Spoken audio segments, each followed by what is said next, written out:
Hi everybody, welcome to Beyond the Bench, where we discuss taking hardware through production and the stories along the way. My name is Bill Brock, CEO of Peridio, the ecosystem for building and maintaining advanced embedded products. Hey everybody, welcome to Beyond the Bench, Hardware Stories That Matter. I have a fantastic guest for you all today, Taylor Cooper, co-founder or founder of MistyWest. Taylor, welcome to the show. Thank you for having me. Great to be here. Tell me a little bit about MistyWest. What do you guys do? So we are a Canadian engineering product development group. So we help people build hardware products. So we work a lot in really like the IoT space. We do a lot of work in mining and logistics as well. And we do a lot of work right at the edge of embedded systems. So microcontrollers, microprocessors, things that are running on battery power, very resource constrained. How did you get into mining? That's a great question. Somewhat by accident. We're actually founded by engineering physicists, so we have a tendency to ask a lot of questions and be interested in things. And we were trying to work with one of the local particle accelerators, a group called Triumph. Cool. And they didn't know what to do with us for like 3 years, but eventually there was a group that spun out of there that had an idea for using technology from a particle accelerator in mines. And so that turned into a company called Ideon that was invested in by Playground maybe 3 years ago, and we've been working with them for 5 or 6 years now. But they were our gateway drug to mining, and the more I learned from them, the more I realized that that's an area that's going to see some big changes in the next 20 or 30 years. And how do you differentiate? So IoT is just laughably broad. I've always said that, but mining is very, very specific, and I would assume you're using a lot of different types of compute that maybe spans a huge gamut of IoT versus not IoT, edge devices, etc. How do you think about I don't even know the question anymore. I got lost, but how do you think about the systems that you're developing in the field in the mining space? Are they more like low level, sensor oriented, or is it more edge compute? Like, where does this live in the IoT world? Yeah, great question. They see everything, is what I would say. Everything from like on-prem, like building their own server racks and running like Azure on-prem. So like a full, it's like cloud, but not because they're remote, right? They usually won't have like a fiber connection back to the main grid or whatever it is. So they might communicate via satellite. And then all the way down to like super low powered distributed sensors, like potentially in the middle of nowhere, not even near a mine site.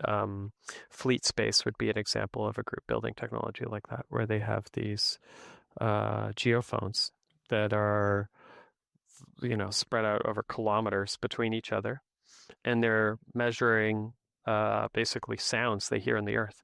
And based on when those sounds arrive, they can make inferences about the properties of the rock around them over hundreds or thousands of kilometers even.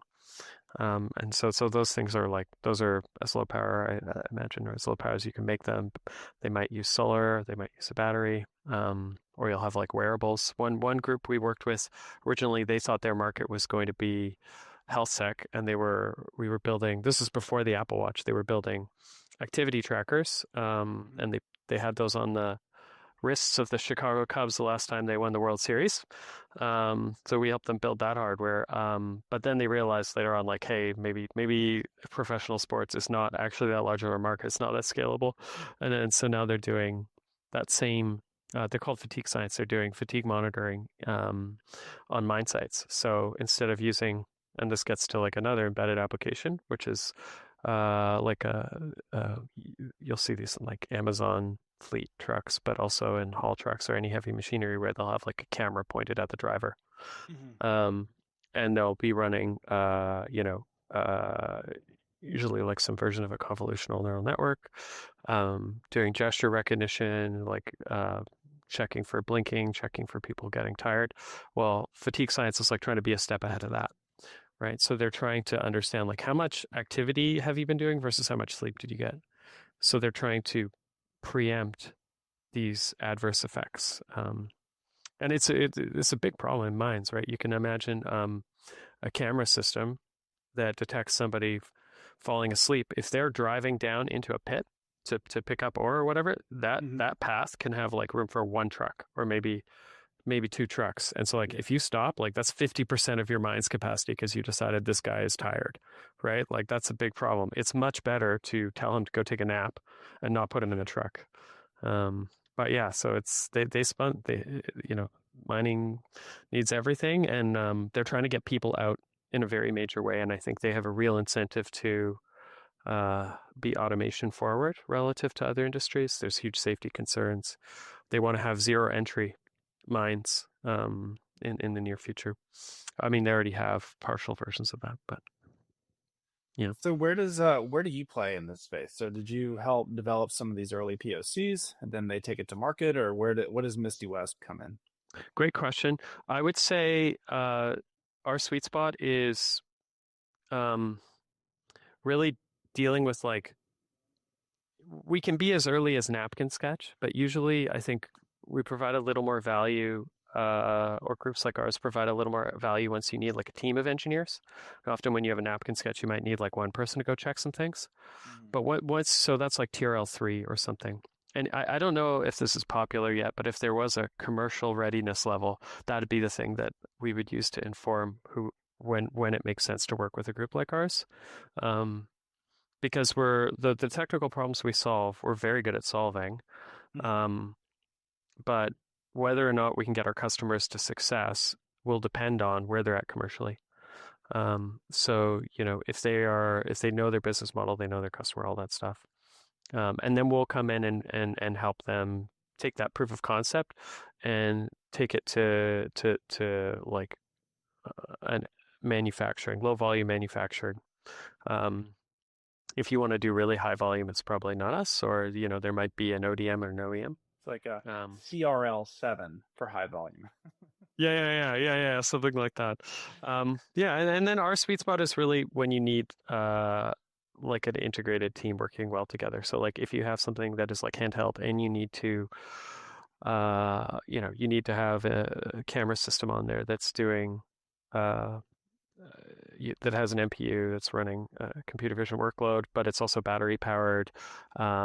But it also needs to be form factor and have other considerations. So you have to cram all this functionality, and then you have considerations for low power, and then maybe you have wireless connectivity challenges. Um, but it's not something that you can just like go to Taiwan and find somebody who has an assembly line where you can just like Right. relabel it. Once you get into that kind of a situation, I think we're really good at moving fast with problems like that. Um, with Ideon, it was similar but different. They had a miniaturization problem. They wanted to go from really something the size of like a small car, like a smart car or something like that, which is their current detector. And they'd stick this thing in a mine. So you'd go down a giant elevator and stick it like 500 meters underground. And you'd leave it there for a couple of months. And what it would do is measure really high energy muons, which basically they're passing through our heads right now every so often, but they are very high energy. It's like an X-ray when you go to the doctor to get an X-ray. Same thing, but instead of X-rays, we're using muons. They're not as common, so you got to leave your detector down there. But they can go through up to a kilometer of rock, so you end up with like basically an X-ray of the Earth. Now the problem with that is anywhere you want to take an X-ray, you need to be able to fit a car into it, which is not super scalable. So what we helped them do was get everything into a 10 centimeter borehole, so something like that size, maybe a little smaller. So there's some very challenging electrical, mechanical design. There's even firmware. In this case, um, we ended up on a Xilinx Sync. So we were using a free RTOS, and the FPGA was for denoising and dealing with some of the data processing. Um, What does your team look like? I mean, this is crazy cross-functional work. You've got electrical, FPGA, clearly some physics involved. What like, yeah. Yeah, so we're about 30 people. We're about a third. We have one industrial designer, so we do try to think holistically, I would say. maybe that's not the right word, but I think great products are thoughtful about all of the stakeholders that are going to interact with them. So we have one industrial designer to help do that. And then we have basically a third split between mechanical, electrical, firmware, with a focus on kind of like embedded systems, things that are, I still don't have the perfect words for it, but I kind of the systems I described earlier are a good example of things we've done a decent amount of. Yeah, How and how then are you still? You've got equations on your board behind you. Presumably, you're still doing math, still doing engineering. honestly, What else, guy? I'm a connector these days. I think the reality is there's often like niche expertise we need to deliver a project. So there might be like we're talking to a couple of companies now that want to do laser induced breakdown spectroscopy, where you shoot a laser at something and turn it into a plasma, and then you put that into a spectrometer and say like what was there, like what atoms am I seeing. So pretty cool stuff, but like we don't have a person who does lips on staff, so to speak. But I know a bunch of people who do that, so I'll help connect us to the right people. um, What and do then workplace safety posters look like at your office with laser plasma and mining? honestly, like I think we get off pretty light relative to what, like if you go to an actual mine site. Yeah, they're. Oh, honestly, the last place I worked at was a biophysics laboratory, which is BSL-2. So everyone was worried about cyber green there or whatever. So yeah, it's pretty standard. We've got like our hazardous materials cabinet and things, but it's not too crazy. Um, yeah, the laser is a concern though. You don't want to blind yourself. And Mm. how long has MistyWest been around? I've been there for about 10 years, and I think we got going seriously about 2 years before that. Okay, cool. I'll say you're not a founder. So what was your actual role? I'm our CEO, and I'm considered a founding employee. So I've been here for quite a while. I was like, I think I'm now our longest serving employee. Um, but yeah, I was like the second or third engineer hired. So early days. Yeah. Early days, yeah. And so what were you doing before this? You Uh, mentioned prior lab. yeah, but before this, I was working on cancer diagnostics and instrumentation for uh, DNA purification. So I don't know. I guess I just follow problems that are really hairy around. But the cancer diagnostics, cancer detection problem was quite interesting. It was maybe a little ahead of its time.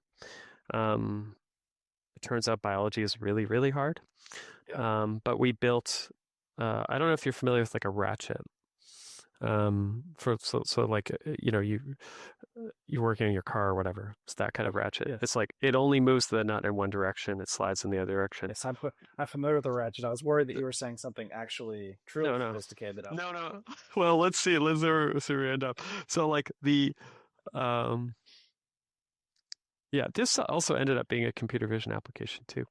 But in this case, the ratchet was a molecular ratchet that would move a certain strand of DNA. So in this case, we'd be looking at uh, like a tumor suppressor gene or something, right? So it's like your genome's really, really complicated, and that's putting it mildly.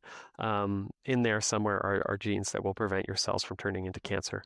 And sometimes they'll get like a single error in them and stop working. And so, like, if that can be a precursor for do you have cancer?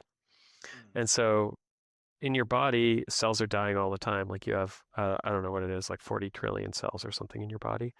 And so a lot of that DNA just gets recycled or whatever, but a lot of it just ends up in your blood. So in your blood, there's a bunch of DNA just floating around. And so if you just take a sample of that DNA from your blood, the cell-free DNA, so it's not in a cell, it's just floating there. And then you look at that DNA and say, is this DNA indicative of cancer? With current technology at the time we were doing it, you could only do that with somebody who was like phase 3. Like they were almost terminal. So they were in a very bad state. And the reason why is because you're using this thing called polymerase. It's a giant molecule that's copying DNA. It goes one at a time. It goes A, T, G, C, copies all. It has like a 1% error rate, which means And most of the cells in your body, even when you're almost dead from cancer, most of them are healthy, right? So the ones that have those errors are like very rare. And it turns out if there's a 1% error on every base, like you're just going to see a bunch of signal Mm. that looks like, hey, you have cancer, even in a fully healthy person. So the ratchet we built allowed us to go to like 1,000 times more sensitivity. And then you could stick it into this polymerase process. So pretty cool. It turns out for a lot of reasons that life is like way more complicated than that because like even if you detect early mutations in someone, it's very hard to draw a line from that early detection to improved outcomes, which is like what the FDA wants you to do, which is maybe a longer conversation. But Because he can't guarantee some sort of success on treatment, or yeah, there's so many factors, right? So like it might take like 40 different mutations or deletions or whatever it is for you to have like metastatic breast cancer or whatever. Um, and so you screen somebody and they have 5 or 10. What do you do, right? Like, what's the next step? And like, Mhm. how do you and like in some cases, like they just have those 10 mutations for the rest of their life. They're fine, right? And in some cases, it goes very fast, or whatever it is. And then even once you have that, the reality is that cancer is almost like an organism on its own that's evolving very fast, and that's why it's so hard to treat, is because it's a broken cell and it's just like constantly changing things. And most of the time, those changes lead to it just failing, but sometimes they make it more aggressive and more cancerous. And like that's why it's so hard to fight. So, anyway, turns out biology very, very, very, very complicated. So Actually, that was a challenge for us, and why that technology ended up getting shelved. And the other challenge was that there were other ways to do it using less complicated technology, basically. and so you spent some time in the lab, then you went back to then you went to MistyWest. How do the problems compare? Are you like sounds like you I mean, I'm sure you guys are just full of deep tech jokes being a mining business, but how are you feeling about like the problems that you're facing day to day in the mining space versus the complexity of what you were doing in the medical area? Um, the older I get, the more I realize like the most complex thing is always other people. Um, like the hardest part of building good technology is communicating well and organizing well with teams of other people. Um, so that was true in both companies. Strictly speaking, like biology is just a much, much harder problem than Yeah. mining is a really hard problem. It's hard for different reasons, but it's not hard from like necessarily as hard from like a physics standpoint. Mining is hard because it's like, how does how do minerals actually get concentrated? How do we find like how does ore get created? Um, it kind of gets created at the edges of volcanoes from millions, hundreds of millions of years ago or whatever.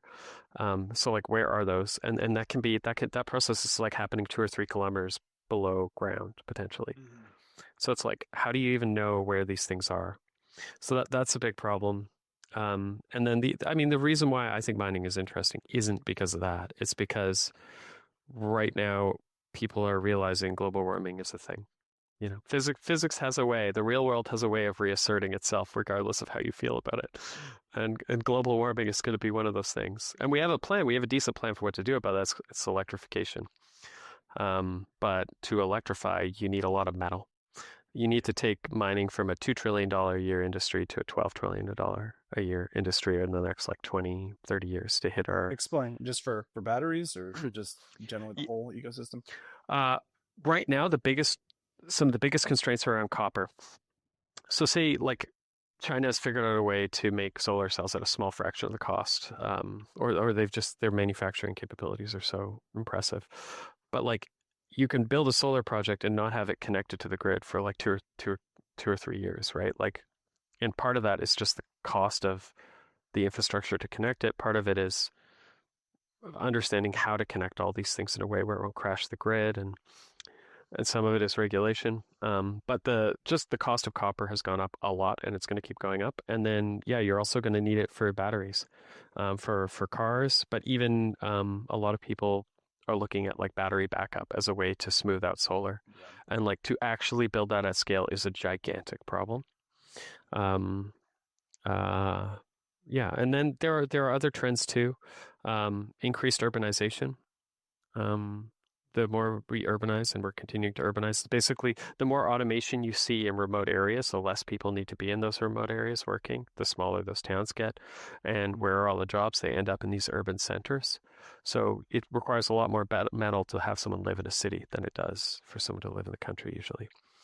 And then there are also these like exponential things that could happen or not happen, which is like imagine people get um, humanoid robots to work, right?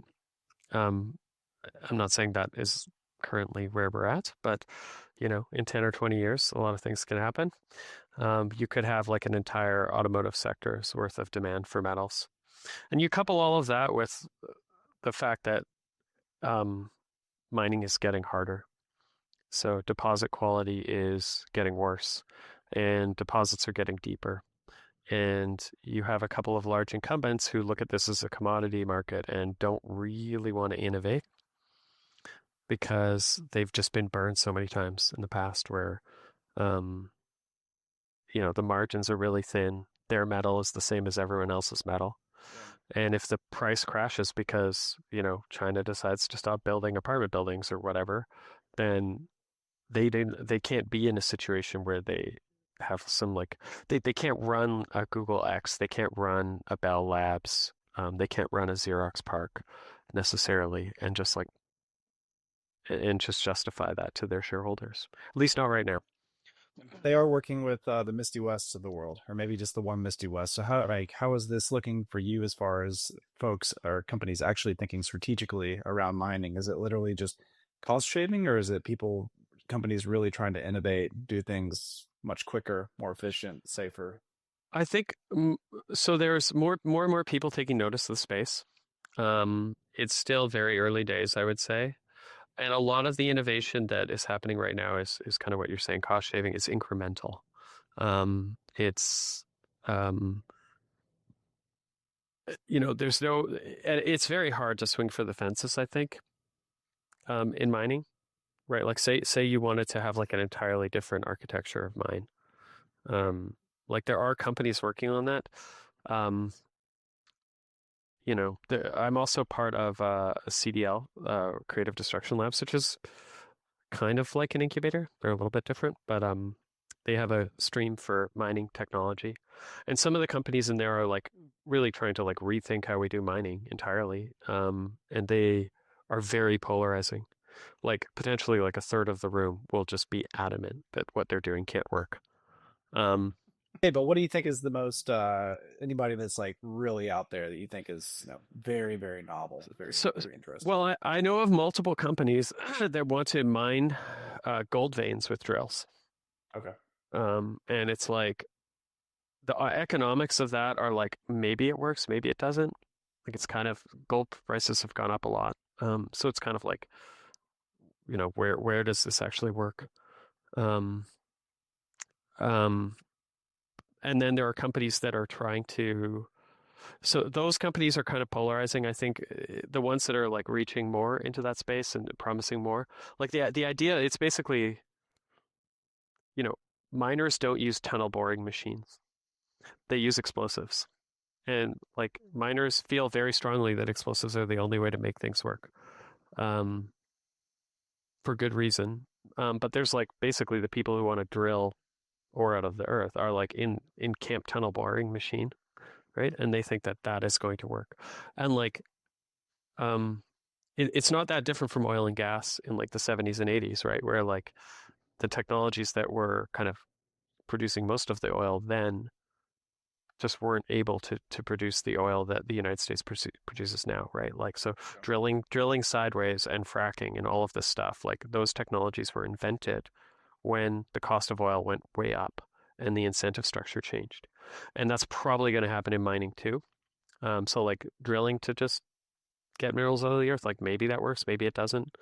There are other people who want to um, use like bacteria to get metal out of tailings or potentially even to get metal out of the earth. So there's some pretty wild stuff going on. I again like I don't really know exactly how this works. And this is like a very early field. Wild. Yeah, there's some wild stuff going on. Um, and then we're not I won't explain too much more about that, but just like because I don't really know. But like you could at a high level, like you could use similar technologies to fracking, like where you use like high pressure fluid to crack rock, and then you pump. There are bacterias that like selectively absorb certain metals or minerals, metals really, I guess. And then the idea is like you leave them down there for a while, and then like you flush them back up, and then process the metals out. Okay. Is kind of the idea. And then there are other ways of doing that as well. I think um, versions of that are already used for mining uranium. So they don't use bacteria. I think they just use like light, mildly acidic water, and it dissolves their uranium right out of the ore. Um, and then they can break that up and separate it. So it's like a very effective way, as you can imagine. You don't have to take this huge thing. Um, what else is happening? Yeah, and then there are crazy people. This is not mining, but this is like the Star Trek version. I don't know which one is like the first episode of the new Star Trek or whatever. They like go to Spock's homeworld, and like the guys came back from the future or whatever, and they're like drilling a hole into the center of his planet so they can like inject red matter or a black hole in there or whatever, and with a laser. So it's like, how do we? Anyway, there's guys working on that. There's a group called Quaise Energy. Also, they spun out of a particle accelerator. Um, Okay. and they're using a millimeter wave laser. They don't want to use it for mining, at least not yet. What they want to do is use it for drilling very deep holes next to like coal power plants. And the reason for that is to have geothermal power anywhere in the world. Um, but you can't just do it with a drill bit because once you get down low enough, like you're not drilling through rock anymore, you're drilling through like molten plastic. And drill bits don't tend to deal with that very well. Um, And so this is most of these projects that you're getting exposure to is through this CDL degree.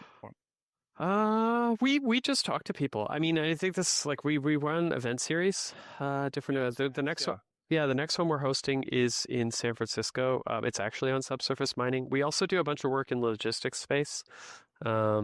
So uh, working with people who track and move things around.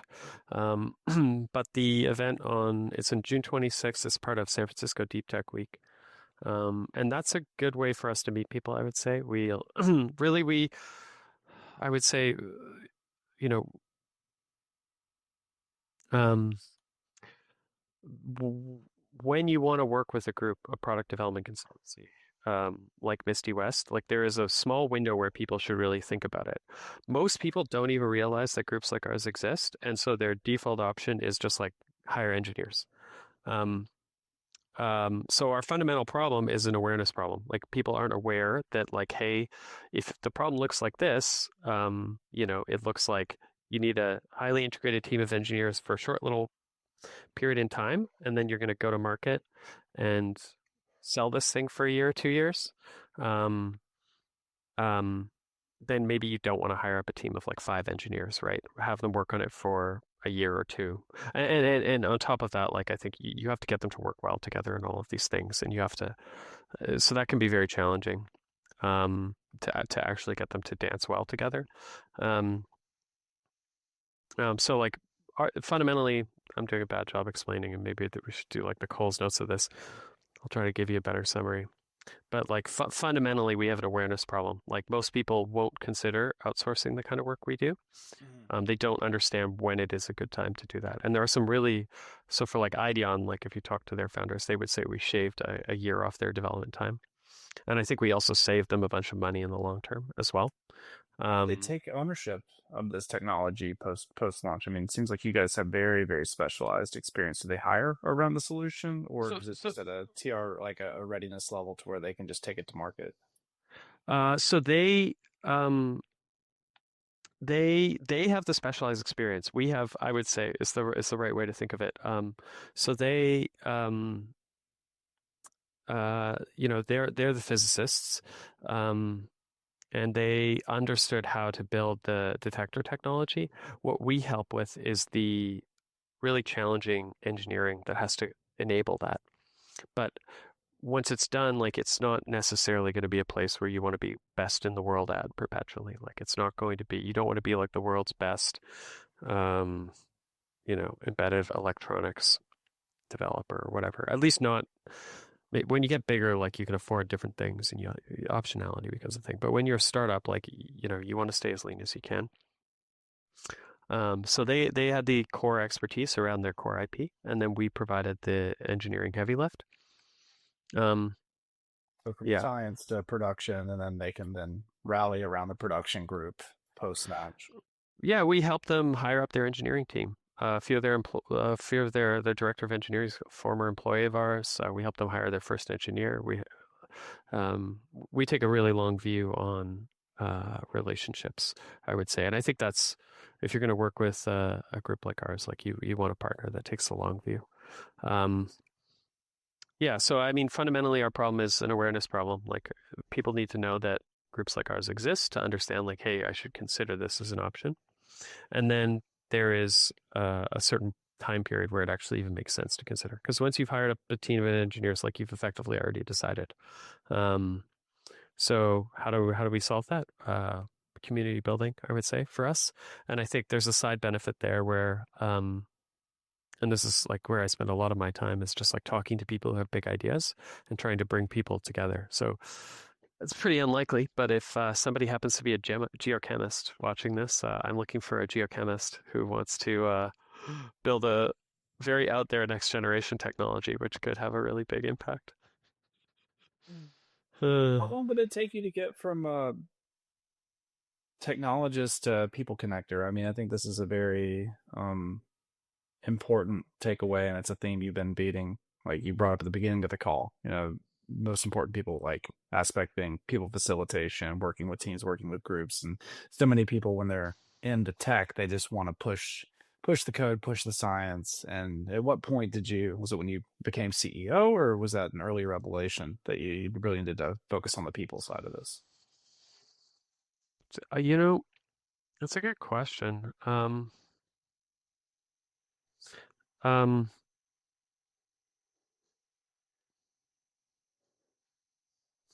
I like have a hard time not caring about things. And so, when I started here as an engineer, I was just like doing things, and I went from like working kind of on my own to very quickly like leading teams of engineers to making sure like Mhm. everyone was rowing in unison. And like I learned a lot of things the hard way there. Um, Seeing different management styles before was really helpful, so that I was able to like see when I was making mistakes a little more clearly. And from there, I realized like, hey, our biggest problem is kind of the problem I mentioned earlier, which is like awareness. Like, how do we find people that we can really help? How do we let them know we exist? And so then I started working on sales, and that kind of took me down the first few steps of like the connector path. Mhm. And so like I wasn't able to just say, hey, this sales thing looks really hard. I'm gonna walk away from it or whatever. So I got pulled in. I was like, oh, I'm sure I can fix that. Turned out like it turns out sales. How can I say this? Like the physics is a lot simpler than markets. Like modeling the contents of 100 or thousands of people's brains is a lot harder than you know understanding Muon tomography or something. Um, but to a layman, uh, you know, that's easy for them because like your evolution depended on your ability to model the contents of other brains, like what your brain is built to do. Um, anyway, so I guess that was kind of my path into it, and it took some time to really feel like it was rewarding because like it's not. You don't exactly get in a flow state sending emails. I mean, maybe somebody will reply and disagree with that, but please teach me how. Jamming on LinkedIn Messenger and 75 messages a day to key Mhm. audience. It's hard. It's hard. It's great. It is hard, but you can also create some really astonishing impact, I think, by being positive, and being open-minded and kind of being out there, talking to people. There are some really interesting people out there trying to do really interesting things, um, and usually they're like one or two connections away from someone or something that can make a massive difference in terms of you know how they change the world. Um, your events are really cool, and you've got a very very sweet brand. That's actually how I came across MistyWest. Was at CES last year. I happened to drop in on one of the events. Friend of a friend sent me the invite code, and was it CES? Yeah, Yeah, CS, that's we right. run Yeah, we run an CES. Yeah, we run an annual party at CS Founders and Friends. yeah. We don't do a lot of consumer electronics, so I was But at everybody's first. still there. Everybody doing hardware is still at CES. Yeah, exactly. And it's a really fun party. There are a bunch of other companies out there that look like us. I mean, I think one of the things that makes us different is we're engineering physicists. But I think one of the other things that makes us different is like we're like more social than your average engineer. Like we like to party. We like to talk to interesting people. We like to be out there. We did a company field trip to Burning Man, like shortly after I started. I was getting married that week, so I did not go. Um, yeah, but You that take kind of plasma cannons. yeah, no. What do we take? I don't even know. There were definitely some sculptures that got brought down and burned. Um, Yeah. yeah, so um, and then kind of I think you know, the upside of that is that we actually really enjoy our event-based marketing. Like we enjoy meeting people, we enjoy hosting fun events, connecting people, having a great time. Whereas I think the average engineering firm in our space is like engineer first, where they like instead of like going out and socializing with people, they'll stay inside and like tinker with something, their personal Hmm. project or whatever it is. Um, Yeah, they'll post the write up, do the blog, do the technical deep dive, and exactly, yeah. product led sales. Yeah, yeah, And it's that's we have both too. I mean, I'm more describing like the cool. founding team being like a little more socially outgoing. What's cool, and I met with your head of marketing. I think he just started. The name is Rory? yeah, Rory. We met a few months ago, and it was just really cool to hear that the event based marketing was the focus. I'm like, that's very very unique, especially coming off of COVID, and it's just very differentiating. And the brand and the website. If you go, I'm sure that you say mining on there, but that's not what sticks with me. It was like trees and maybe a bicycle and or a very like and by just a different vibe, different brand is very cool. Yeah, I mean, to be fair, like we're not just mining focused. Mining is like an area where I think it's fun to talk about because I think it's going to be a space that sees a lot of change and it's like very underappreciated. It's like very below people's radar. People see it as like dirty and unethical and all of these things. But I think it's going to get hit with some pretty big changes. Um, but yeah, we've done work on like we did work on the Copenhagen wheel.